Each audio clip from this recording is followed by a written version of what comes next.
एक चीज को मैं डिस्कस करूंगा। सबसे पहली चीज, अगर आप इन चीजों को अपने दिमाग में लेकर आप उतारोगे तो आपको बहुत काम। सबसे पहले जिस भी एग्जाम को आप टारगेट कर रहे हो, आपको उसका एग्जाम पैटर्न पता होना चाहिए। एग्जाम पैटर्न का मतलब है कि भाई उसमें क्वेश्चंस कितने आते हैं, प्रश्न कितने आते हैं, टाइम कितना होता है, नेगेटिव होती या नहीं होती है, सब्जेक्ट कितने हैं, एक क्वेश्चन कितने मार्क्स का है, पर क्वेश्चन के कितने मार्क्स होते हैं। एक एक चीज आपको एग्जाम पैटर्न पूरा पता होना चाहिए, पूरी एक एक चीज, उसके फिजिकल से लेके एक एक चीज आपको पता हो कि हाइट कितनी चाहिए, फिजिकल क्या होना चाहिए, क्या मेरी उतनी हाइट है, मैं उतना फिजिकल कर पाऊंगा या कर पाऊंगी। तो एग्जाम पैटर्न के बारे में, पूरी प्रक्रिया के बारे में आपको सबसे पहले कॉपी पे लिखा हो एक एक चीज, और वो कॉपी का पेज फाड़ के आप अपने दीवार पे जहां पे आप पढ़ते हो चिपका लीजिए। आपको पता होगा कि मैं इस एग्जाम को टारगेट कर रहा हूं, ये एज है, ये क्वालिफिकेशन है, मैं इसके लिए एलिजिबल हूं या नहीं हूं। जब आप एग्जाम पैटर्न पता कर लें तो उसमें जो भी सब्जेक्ट है, जो भी सब्जेक्ट उसके दिए गए, उस सब्जेक्ट का पूरा सिलेबस, पूर्ण सिलेबस का मतलब है कि एक तो आपको सब्जेक्ट पता चल गया, सब्जेक्ट के अंदर जैसे एसआई मूल विधि पढ़नी है तो मूल विधि में क्या क्या पढ़ना है, हर एक चीज। तो पूर्ण सिलेबस प्रत्येक सब्जेक्ट का आपके पास लिखित रूप में हो, प्रत्येक सब्जेक्ट का लिखित रूप में, मतलब ये आपके पास लिखित रूप में हो। और इसके लिए भी आप क्या करोगे, इसके लिए भी आप एक A4 शीट का इंतजाम करो। A4 शीट पे आपने सब्जेक्ट अच्छे से मोटे पेन से आपने लिख दिया कि भाई ये मेरा सब्जेक्ट है। तीसरी चीज, जब एग्जाम पैटर्न हो गया, सब्जेक्ट आपके पास हो गया, अब आपके पास होना चाहिए प्रीवियस ईयर। क्या होना चाहिए, प्रीवियस ईयर पेपर। अब प्रीवियस ईयर पेपर क्यों होना चाहिए, ध्यान देना, ऐसा नहीं कि प्रीवियस ईयर पेपर एक तरफ से पढ़ना शुरू किया सारा पढ़ लिया, नहीं, तरीका बता रहा हूं कैसे। फॉर एग्जाम्पल, आप भाषा, भारतीय भाषाएं व हिंदी, ये टॉपिक पढ़ रहे हो हिंदी का, भारतीय भाषाएं एवं हिंदी, ये आप टॉपिक पढ़ना चाह रहे हो किसी टीचर से या स्वयं सेल्फ स्टडी किसी से। पढ़ने से पहले आप प्रीवियस ईयर पेपर, इस टॉपिक से कौन कौन से क्वेश्चंस पूछे गए आप एक बार पढ़ लीजिए। मान लेता हूं 100 प्रश्न पूछे गए इस टॉपिक से प्रीवियस ईयर में, तो आप एक बार मेन टॉपिक पढ़ने से पहले प्रीवियस ईयर को पढ़िए कि भाई उसमें कितना डीप पूछा गया है, कहां तक की चीजें पूछी गई हैं। सबसे पहले ध्यान देना कि बोलियों में क्या पूछा गया है, भाषा में क्या पूछा गया है, संस्थाओं में क्या पूछा गया है, भाषा संविधान में कैसे पूछी गई है, एक एक चीज आपने पढ़ ली। अब जब आपने प्रीवियस ईयर पढ़ लिए तो आपको पता होगा कि कितनी गहराई तक, कितना डेप्थ में जाना है। तब कोई टीचर पढ़ाएगा तो आपको बेवकूफ नहीं बना पाएगा, या आप सेल्फ स्टडी करोगे तो आप खुद बेवकूफ नहीं बन पाओगे, क्योंकि आपको पता होगा इसमें कितना डीप पूछा जाएगा। जितना पूछा गया हो उसका एक स्टेप आपको आगे रखना है। समझ में आ रही है तीन चीज। पहली चीज एग्जाम पैटर्न हो गया, दूसरी चीज सब्जेक्ट पूर्ण सिलेबस, एक एक चीज लिखित रूप में। फिर आ गया जो भी सब्जेक्ट पढ़ रहे हो, मैथ पढ़ना चाह रहे हो, नंबर सिस्टम, एक बार देख लो क्या क्या पूछे गए आधे घंटे में। इसी तरह रीजनिंग का कोई टॉपिक आधे घंटे में देख लो क्या पूछा गया है।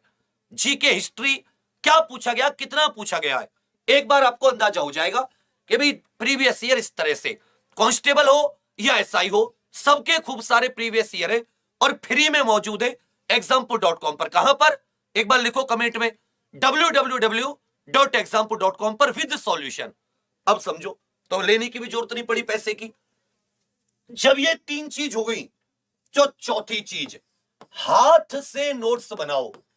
कल जो परिणाम आया है उसमें सबसे ज्यादा सिलेक्शन आपको एग्जाम्पल के दिखाऊंगा ईमानदार वाले बच्चों के। और जितने बच्चों से आप मिलोगे एक चीज उनमें कॉमन होगी, हाथ से नोट्स बनाए होंगे और उसी चीज को बार बार पढ़ा होगा।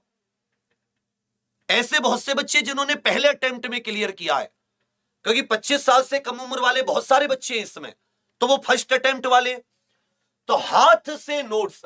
अब आपको यह भी पता है कि सब्जेक्ट कौन सा है, सिलेबस क्या है, आपको यह भी पता है कि इससे प्रीवियस ईयर में क्या क्या पूछा गया है, पूरी तीनों चीजें पता है, बेस पता है। अब आपको कोई बेवकूफ नहीं बना सकता। अब आप उस लेवल का उस सब्जेक्ट का जितना लेवल पूछा जा चुका है उससे एक लेवल ज्यादा हाथ से नोट्स बनाएं।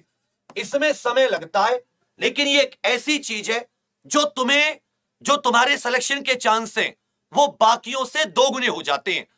जब तुम एक ही चीज को अपने हाथ से लिखते हो, आंखों से देखते हो, कानों से सुनते हो, तीनों चारों इंद्रियां फोकस करती हैं। हाथ से नोट्स बनाइए, हाथ से बनाओगे उसका रिवीजन। और नोट्स कैसे? फ्लो चार्ट आधारित नोट्स। कैसे नोट्स? फ्लो चार्ट आधारित।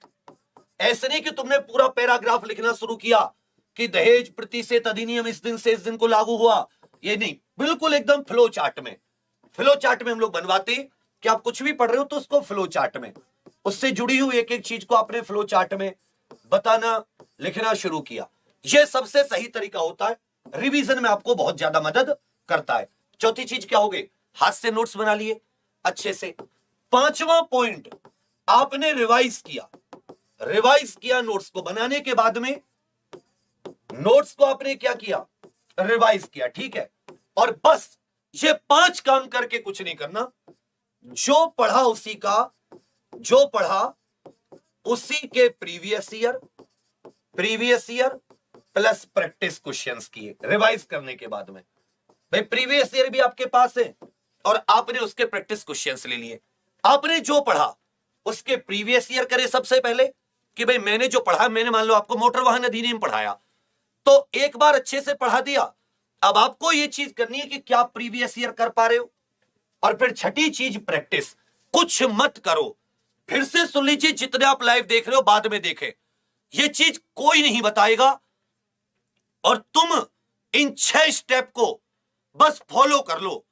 पहला, अपना exam pattern, constable, jail warder, computer operator, SI, जो टारगेट कर रहे हो, दोनों टारगेट कर रहे हो तो कॉमन सिलेबस देखो। अगर एक से ज्यादा सब्जेक्ट पढ़ रहे हो तो कॉमन सिलेबस क्या क्या उसे लिख लो, और अलग क्या है उसे अलग लिख लो। अलग अलग क्लास मत लो। रीजनिंग कॉमन है, मैथ कॉमन है, हिंदी कॉमन है, मूल विधि को छोड़कर जीके कॉमन है। एक साथ पढ़ो, क्यों अलग अलग पढ़ना? सिलेबस हो गया, सिलेबस के एग्जाम पैटर्न हो गया, सिलेबस हो गया। प्रीवियस ईयर कैसे पढ़ने? एक साथ नहीं पढ़ने, टॉपिक वाइज। जो भी चैप्टर जिस भी सब्जेक्ट का पढ़ने जा रहे हो उसका, अब पूरा चैप्टर जब तक वो खत्म ना हो जाए दूसरा चैप्टर शुरू नहीं करना उस सब्जेक्ट का। तो एक बार आपने पूरे प्रीवियस ईयर पढ़ लिए, अब पढ़ाई शुरू होती है। समझा या तो सेल्फ या टीचर से, उसके नोट्स बनाए समझ के अच्छे से, फिर उस चीज को रिवाइज किया। रिवाइज करने के बाद तब जाके आपने प्रीवियस ईयर क्वेश्चंस लगाए और साथ में उसके बाद में प्रैक्टिस। फिर क्या किया? रिवाइज किया और इस काम को फिर दोहराया। अब ये काम ही आप दोहराते रहोगे जितनी बार आपके बस की हो। टॉप नंबर ना लेकर आओ तो बताना। यही है, इसी चीज के